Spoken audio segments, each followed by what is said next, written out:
Hello guys, good evening and good afternoon, good morning sa ibang bansa. Ngayon is magre-reaction tayo sa video ni Kuya Bal Santos Matubang. So, is me, Ka-Foodie Mix Channel. So, bago tayo magre-reaction is shoutout muna natin ang ama ng Kalingap, si Kuya Bal Santos Matubang, Ate Edna Matubang, Kalingap Rob, and Kalingap Edo. So, paki-support po ang mga kanilang videos at saka paki-subscribe na rin po yung mga channel nila. Yan. So, ayan guys. So, please don't forget to like, share, and comment po. Yan. So, bago tayo mag-start is manood muna tayo sa kinuha kong video clip ni Kuya Bal sa uploaded niya kanina na one-on-one ni Kalingap Edo. Yan. So, dito tayo kukuha and dito tayo magre-reaction sa one-on-one video ni Kalingap Edo. Yan. So, grabe guys. Kikiligin kayo dito. Yan. Kikiligin kayo talaga. Yan. At sasaya yung inyong araw pag napanood nyo ito. Yan. So, panoorin natin yung kinuha kong video clip guys. Yan. Papa Eds. Meron siyang kubuta. Papa Eds, oh. Grabe, yumayaman ka ngayon, ha. Ano pinaghandaan mo sa buhay? Bakit meron ka dito? Siyempre, kailangan nating bukod sa pag-vlog, kailangan natin may iba pang pagkukunan ng pagkakita. Balita ko, meron ka dahil diyang malawak na sakahan, yung lupa. Ay, maliit lang, mga 5 hectares lang. Ay, grabe. Okay na po yan, mga kaibigan, no? Okay, mga Kalingap. Salamat po sapagkat so, akala ko mga 30 ka na, bata ka pa pala. At alamin ko lang po mga Kalingap kung siya ba'y nag-i-enjoy sa pagiging charity vlogger. Nag-enjoy ka ba Papa Ed sa pagiging charity vlogger mo? Ay, syempre naman po, enjoy na enjoy tayo. Actually, yung mga tinutulungan natin yan, natutunan natin yan sa pag-vlog ni Kuya Bal. Kahit nga yung estilo niya, pinapakinggan ko yun minsan kasi doon tayo na sanay sa pag-vlog niya, kalalunod ng yan, simulat sa pool, saka sa iba pang mga siniray na niya. Pati yung mga tinutulungan niya, ganyan din ang style ko, matanda, bata, lahat po ng klase. Idol natin, Kuya Bal. Napansin ko pa. So, ayan guys, so napanood natin. So, sa umpisa pa lang guys is, alam naman natin na nasa Naga City sila, and yung background nila is doon kina Sir July Punil, yan. So, ayan guys, so nabanggit ni Kuya Bal yung about sa farm o lupa, at saka yung kubota, yung pang sa farmers ba, yun, sa farmers. So, nabanggit niya kay Kalingap Edo yun, na may lupa na siya, may kubota na siya, pero guys is yung kubota is alam naman natin na kay Sir July Punil, pero yung lupa na sinakyan naman ni Kalingap Edo, yung lupa niya is 5 hectare doon yung bukid niya. Pero yun is kay Sir July Punil, pero sa totoo is may lupa talaga na bili si Kalingap Edo. So kung supporters kayo ni Kalingap Edo at napanood ninyo sa ibang K-Boys, parang kay Redsing yata o nabanggit niya doon na may nabili siyang lupa, na 2 lupa doon sa kanila, saka mayroon malaking, I think 800 yata yun na isa. Yung isa is 800 and yung dalawa is I think is 250 o 200. Yan. So, yun ang nabili niyang lupa. So, guys, marunong siya talaga. Marunong siyang humawak ng pera. Marunong siyang mag-investment. Binata pa lang siya. So, maswerte yung mapapangasawa talaga ni Kalingap Edo. Kasi nga, habang binata pa siya is meron na siyang mga sariling properties. Yan. So, ang kulang na lang sa kanya is bahay nila ni Beyonce. Bahay nila ni Beyonce. So, eto din guys, at natanong din ni Kuya Bal about sa charity, kung nag-enjoy siya sa pagcha-charity. So, nasagot naman ni Kalingap Edo na okay siya, masaya siya. Yan, nag-enjoy siya. And ang idolo niya is si Kuya Bal. At hinahangaan niya yung estilo ni Kuya Bal saka sa nga pagblablag niya na yung mga tinutulungan niya ni Kuya Bal na walang may bata, may matanda, yan, walang pinipiling tulungan yan. So yun ang sinabi ni Kalingap Edo na iniidolo niya at ginagaya niya yung style ni Kuya Bal. So hayan guys, so panoorin mo natin yung next video clip. Yan. 28 ka na, nagkaroon ka ba ng ano, ito tungkol sa ano ha, tungkol sa buhay pag-ibig, ano lang, nasa kung sagutin mo, hindi, ano, mas maganda kung sagutin mo. Nakailang jowa ka na ba bilang isang papaids? Ilan na? Dalawa po, kaibigan. Talo ko siya. Ako nagkatatlo ako. So, kumusta yung dalawa naging jowa mo? Nagkahiwalay kayo? Opo, kasi siyempre mahirap mag-girlfriend tapos isa ka pang leading man. Hindi man tayo kagwapuan, pero siyempre kapag mahirap So, parang nag-i-enjoy ka kay Beyonce ah. Totoo ba yun? Parang nag-i-enjoy ka kay Beyonce? Hindi naman.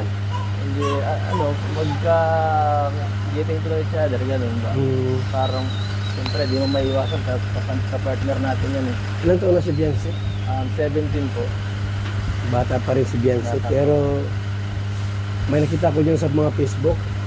Yung babae 30, yung lalaki 70. Grabe. So, meron naman dyan, ang babae 20, ang lalaki 40. Dito po, ano lang ito, ang guwat niya, 11 months, 11 years lang, 10.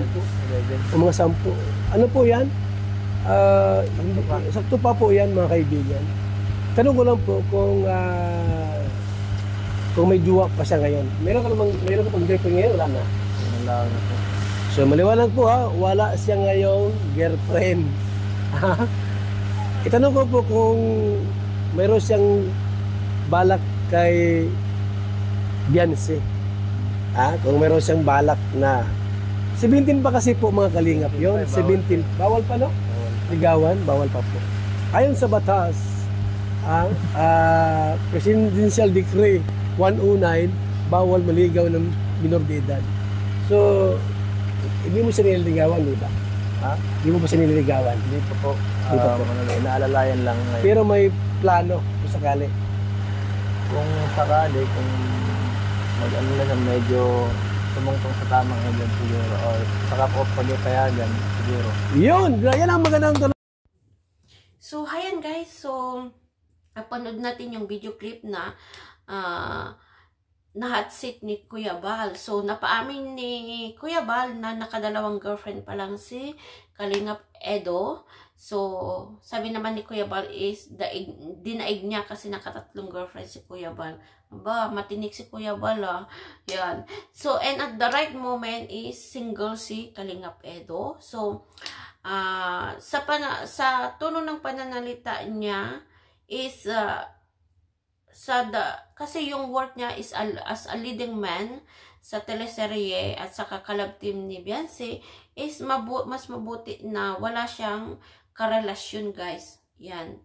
Karelasyon o girlfriend kasi makakapekto sa kanyang work. Yan. So alam naman natin minsan is hindi maiwasan may selusan yan, ganyan. So, ayan guys, so mas mabuti na ganun. So, ayan, at nabanggit din niya doon na, kasi tinanong ni Kuya Bal kung may plano siyang ligawan si Beyonce. So, ang sagot naman ni Kalingap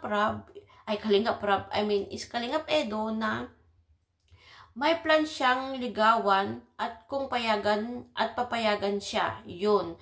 Pero sa tamang edad, kasi nga is bawal nga ligawan ang minor de edad sa Pilipinas. Yan guys. So, maghintay pa siya sa tamang oras o time o tamang edad. Yan guys. So, nasa processing pa sila ng getting to know each other. So, yan ang kagandahan guys. Pero, dun ka. Alam niyo ba? Pero nakikita nyo naman ang mga galawan nila, di ba guys? what you see, what you get. Yun talaga, guys. Yan. So, talaga, pero pag ano guys, kung napapansin niyo guys habang nagsasalita si Kalingap Edo, ako, kinikilig ang binata. Yan, kinikilig siya. Yan, so panoorin natin yung next. Dito kayo kiligin. Dito tayo kikiligin yung sasabihin niya kung ano yung nagustuhan niya kay Beyonce, yung kanyang wifey. Yan. So, hayan guys, panoorin natin. Lang. Ganun sa lahat siya. Sa lahat ng mga babae na yung nakadalawang jowa ka, no? Dalawang girlfriend. Kumpara mo doon sa dalawa, ano si Beyonce? Sa kanila. Parehas lang? Iba. Iba naman siya kasi supportive din sa mga natin, ginagawa. Saka, yun nga, parang dito. May pangarap siya. Ano tawag sa'yo? Papa Eds o Kuya Edo? Kuya Edo? Dito masyado na Yan. Kung sakaling mag-18 na, tapos nabuo yung namumusa yung parang pagtingin. Nabuo yung namumusa yung parang pagtingin. Ano kaya liligawan mo si Beyonce? Pwede. Pwede? Pwede. Mayos ka. Pag mulukuhin niya, maganda. So, ayan, is napanood natin, guys. So, nabanggit ni Kuya Bal na nakadalawang girlfriend siya. So, parang parang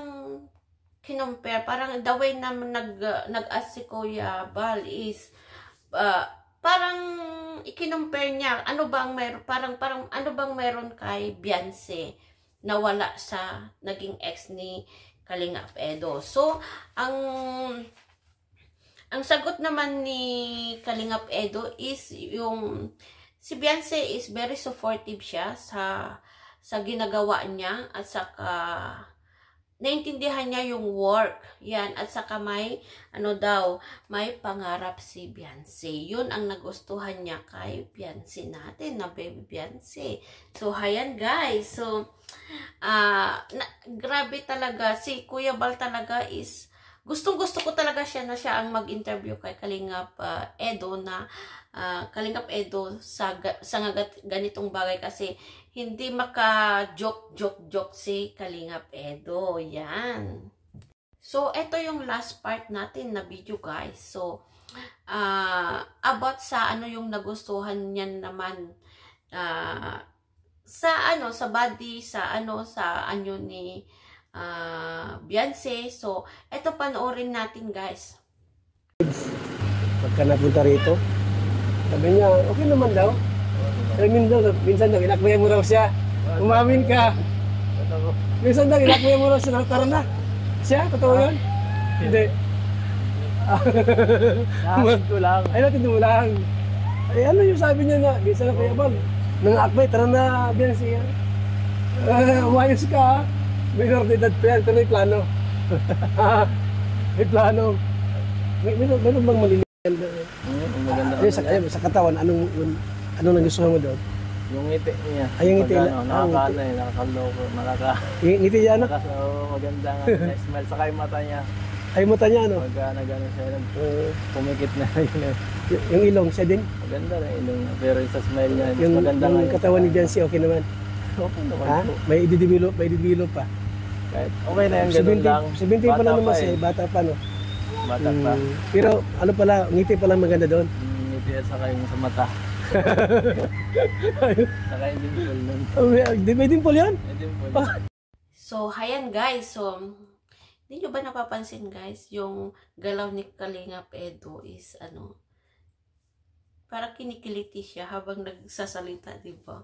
Parang in love itong Kalingap Edo, no? Grabe as in. So, hayan guys. So, tinanong ni Kuya Bal kung ano yung nagustuhan niya kay Beyonce sa parte ng katawan. So, ang nasabi naman ni Kalingap Edo is yung the way na mag-smile si Beyonce and yung mata niya. Kasi, napapanood naman natin guys, pag ngumiti si Beyonce, lalo na pag kinikilig, na nabanggit ni Kalingap Edo noon, na pag kinilig si Beyonce is, yung ngiti niya ang ganda, tapos yung mata niya is naniningkit. Sumisingkit yung mata niya, saka yung nagustuhan niya pa na isa is yung maliit na dimple ni Beyonce. Parang ganyan, oh. Yan, may ganyan ito si Beyonce, diwang ko na yung ganito, yung maliit na dot lang na dimple. Mayroon si Beyonce na ganyan, pansinin nyo guys. So, yan, ang cute niya kasi pag ngumiti siya guys, lalo na pag kinikilig si Beyonce. Wala na, hindi mo nakita yung mata niya, singkit-singkit na siya. Ganda na yung niya. Pero, saka gustong-gusto ko din yung nila guys, yung titigan nilang dalawa. So, hanggang dito na lang guys. So, itong reaction natin is hanggang dito na lang. So, see you my next vlog. So, wag niyong kalimutan guys na manood yung mga new upload ni Kalingap Edo. And don't skip ads para tulong tayo sa kanyang beneficiaries. And please don't forget my new upload also guys. Panoorin din niyo yung aking mga uploads, mga reaction, para naman is makatulong din tayo sa beneficiary ng Team Kalingap. Yan, para ma-share naman natin yung blessings natin sa kita ng YouTube channel natin. So, ayan guys. So, hanggang dito na lang. Bye!